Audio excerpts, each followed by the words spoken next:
Motorsport sleep stories. You were there at Monza. Vettel, Toro Rosso. Rain-soaked Monza in 2008, as told by you, the engineer behind the miracle. Introduction. Monza before dawn. You arrive at the Monza paddock before the world is awake. There's fog clinging to the trees. The road into the circuit is slick and silent. Damp leaves stuck to the curbs. Pine needles peppering the walkways. The silence is only broken by the occasional buzz of a scooter or the low rumble of a lorry idling by the gates. You breathe in that unique Monza blend of pine, damp tarmac, and espresso grounds drifting from the hospitality tent. It's race day, and somehow, your car is on pole. You pass under the Paddock Club signage and duck into the Toro Rosso garage. The fluorescent lighting flickers as it warms up, casting pale glows over tire trolleys and damp wheel guns. Your name still written on the whiteboard by the timing desk in smudged black pen. The kettle's on. Someone's unwrapping a packet of biscuits. You queue at the small Italian espresso van in the paddock. The same barista as yesterday. No words, just a nod. He pulls a ristretto so rich it coats your tongue like dark velvet. You sip slowly. Today might be madness. But the coffee will not disappoint. The radar's already on screen. Rain, then no rain. There may be more. You take a deep breath. The magic starts here. Before we get into the heart of today's story, if you're enjoying this slower pace, it'd really help us if you tap the like button and consider subscribing. We post new sleep stories every week, always real motorsport moments, always from the quieter side of the paddock. If there's a race, a team, or a perspective you'd love to hear next, maybe a mechanic's view, or something from the logistics crew, leave a comment below. I read them all, and they shape the stories to come. Chapter 1. The day before, qualifying and Noche. The Saturday had been chaos. Rain that wouldn't stay still. Data that didn't make sense. Simulations were useless. Everything changed by the second. Puddles would disappear. Dry lines would vanish in a single minute. Your strategy sheet from FP3. Now decorative art. You remember the moment you all collectively gave up pretending to know what was going on. Q2, when Heidfeld pitted, and everyone else lost 5 seconds in one lap. That's when the paddock shifted from analysis to pure instinct. And instinct, it turns out, was on your side. Vettel was sharp, tuned in. His feedback wasn't cluttered. No drama, no panic. Just the kind of clinical confidence that makes a race engineer's job a joy. Grip is good at the rear. Fronts might give up if we box late. Let me stay out. You did. Final lap in Q3. Vettel ignored traffic. Trusted the car. You watched him through Ascari. The car stepping out slightly. Seb catching it with a kind of correction you can't teach. Sector 2 purple. When the timing screens froze at P1, you assumed it would drop. But it didn't. Pole position. In a Toro Rosso. That night, gnocchi al gorgonzola. Rich, creamy, with peppery rocket leaves on the side. The restaurant was lit with low lamps, and every table in your corner of Faenza had a glass raised to something they couldn't believe. Chapter 2. Sunday morning routine, Italian style. Race morning. The rain returns like it never left. The espresso van is still there. You're back in line. This time you order doppio, no sugar. The Kramer is picture perfect. You drink it slowly, standing beside a tree dripping rainwater down your collar. This is Italy. Even the waiting is better here. Back inside the garage, the prep is quiet, focused. Tools clink. Tires hiss as blankets hum beneath them. The team is subdued. No pep talks, just routine. You run through the race plan again. Intermediates ready. Wet scrubbed and tagged. Front wing settings checked and checked again. Brake ducts fitted for wet running. Gearbox temps normal. Fuel load heavier than you'd like, but safe. Seb arrives in his own silence. He's got a pastry, sfogliatella, flaky, citrus-scented, from that tiny bakery by the team hotel. He offers you half, you decline. He shrugs, eats it anyway. The radar's being debated, strategies arguing over when, not if, it dries. But no one trusts the satellite anymore, not after yesterday. Seb sits in the garage for a while, helmet off, headphones on. He doesn't ask about the weather, just the car. He says, "Let me know when the track comes to us." You nod. You'll feel it before we do. Chapter 3. Formation, Lap and the Fog of War. Grid time.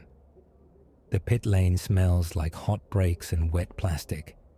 The drizzle has turned into something more substantial, soaking through the grates and pooling at pit exit. You're standing behind the wall, headset live, fingers tapping rhythmically on the steering wheel's torque data. The crowd is a blur. Umbrellas, ponchos, smoke from sausage stands rising beyond the barriers. The formation lap begins. The field pulls away in clouds of spray so dense you can barely see the cars ahead of Vettel. You strain to watch him dance through Variante della Roggia. His voice comes through the radio, calm, clipped. Grip okay. Bit of standing water on exit of Ascari. Nothing too bad. The wet tires bite into the surface. The numbers look stable. You make a note, adjust pressures next stint. On the big screen, Hamilton is weaving, trying to find heat. Alonso looks nervous. Webber's already dropped it once in the pit lane. Seb returns to grid spot P1. You can hear the engine's idle hum from where you're standing. It sounds settled. You glance sideways. Your colleague is gripping his pen like it might explode. Lights come on. 5, 4, 3, 2, 1, go. Chapter 4. Lights out. Calm chaos. The getaway is clean, almost suspiciously so. You watch as Vettel slices through turn 1 unchallenged. No lockup, no contact. The field disappears into mist behind him. Taillights blink red in the spray like distress beacons in open water. Lap 1 done. Still leading. By lap 2, he's opened a gap. 2 seconds, then 3. The rest of the field is slipping, struggling. Kovalainen can't close in. Massa's stuck. Hamilton still buried in the mid-pack, with rooster tails of chaos all around. Your hands are flat on the desk. You haven't touched your headset mic since lights out. Nothing to say. On lap 4, Seb checks in. Let me know delta to car behind. Kovalainen, 3.6 seconds. Good pace. Target plus 0.2 this lap. Copy. The voice is unflustered. You watch the data in disbelief. He's feathering the throttle through Lesmo 1 and still gaining. Brake pressure traces show no panic. Steering is clean. It's like he's driving a formation lap. Lap 7. The field begins to settle. You take a breath, a real one. Then it hits you. Toro Rosso is leading the Italian Grand Prix, and it's not a fluke. You glance around the garage. Mechanics are still pretending to be busy. One of them is chewing his radio wire. Another is holding a wheel gun and staring at the floor. No one says it, but they all know. This might actually be happening. Chapter 5. The strategy window narrows. Lap 12. The rain is easing, just a little. The track is starting to dry, but not enough. A sheen has appeared at Parabolica. Sector 2 is still treacherous. Sector 3 is twitchy but improving. You start discussing the first real decision of the day. When to switch from wets to inters. The strategist is checking delta models. The data guy's running compound degradation curves. Someone mutters, "Hamilton's charging. We box before he does." You frown. Number, we don't get baited. We box when we're ready. On lap 15, Vettel's gap is holding steady. Just over 6 seconds now. Hamilton has cleared a few cars, but he's still too far back to be a problem. Massa pits. Then Webber. Then Alonso. They all go for intermediates. You check the temperature map. Still too cold on the straights. And the wet line hasn't disappeared at turn 5. Lap 18. Vettel radios. Intermediates might work soon. Rear temps climbing. You pause. Box next lap. We commit. Push in lap. He pushes. Sector 1 purple. You hold your breath through Variante Ascari. Box, box. He nails the entry. 7.2 seconds. Slight delay on the right rear. You grit your teeth. Not perfect, but good. Back out, still leading. The race just reset. Chapter 6. When the world noticed. By lap 25, the media starts to wake up. Sky's commentary is already calling it an extraordinary performance. Croft is losing his voice. Italian commentators are openly cheering. You don't care.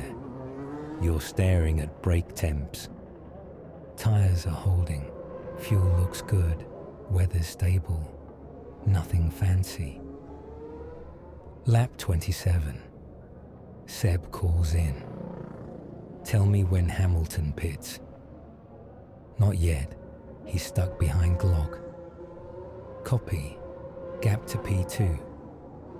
Still 5.8. Kovalainen can't close. Okay. You hear background static. Then nothing. He's too focused to chatter now. Lap 30. You watch onboard footage. Vettel is slicing through back markers with surgical calm. No wasted movement. He's short-shifting out of Lesmo to protect the tires, using curbs sparingly. His throttle traces are art. Hamilton finally pits, comes out flying. Purple sector. But the gap is over 15 seconds. He'll need a miracle to catch you. You feel your foot tapping.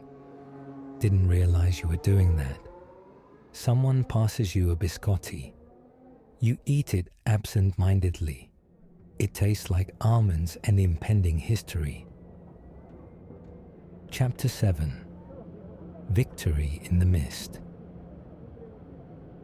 Lap 40. 10 to go. The track is dryish, still slippery offline. A few drivers have tried dry tires. Disaster every time. The safe play is inters to the end.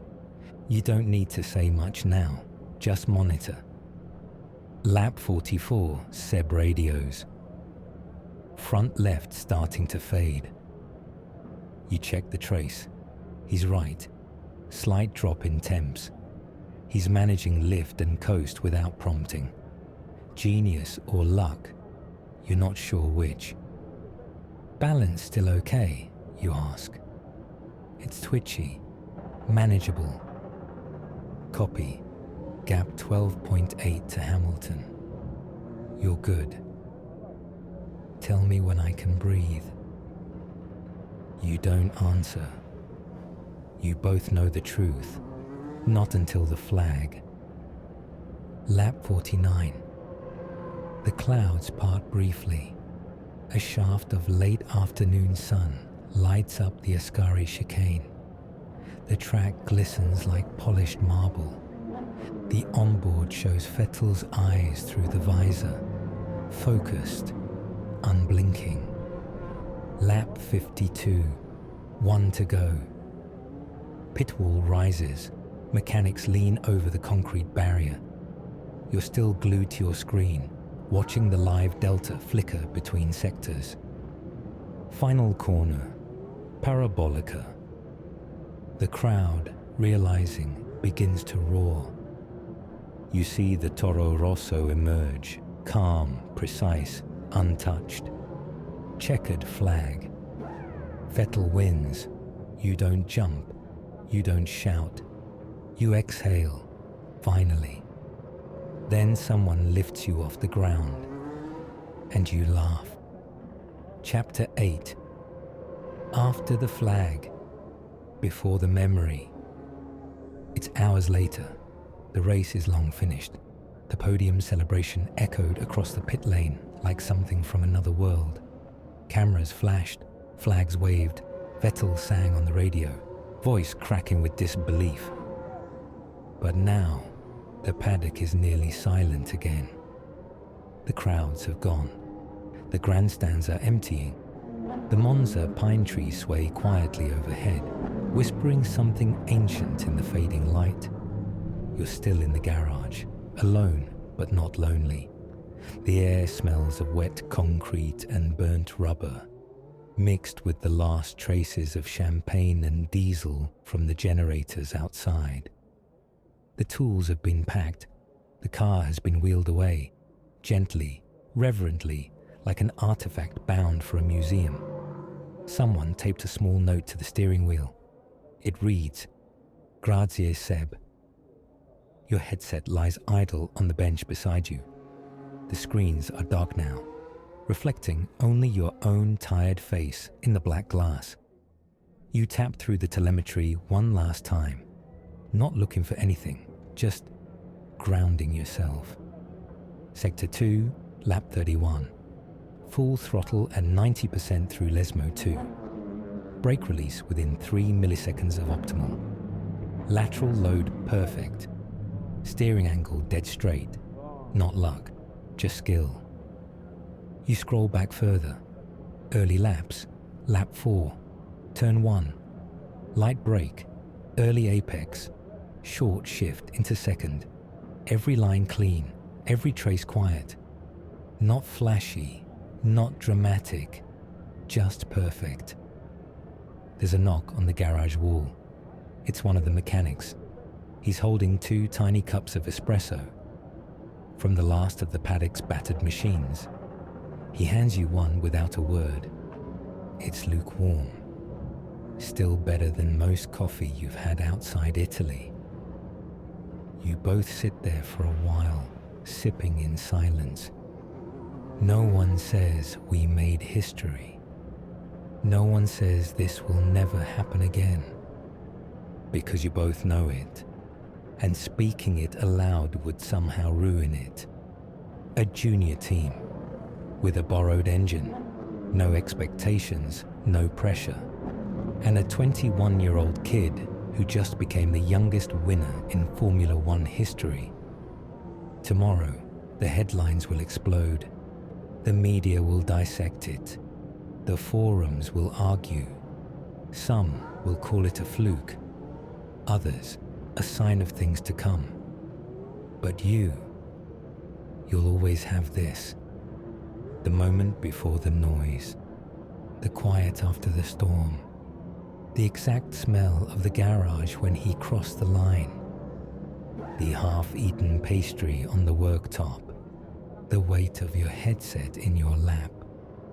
You were there, and you'll never forget what it felt like.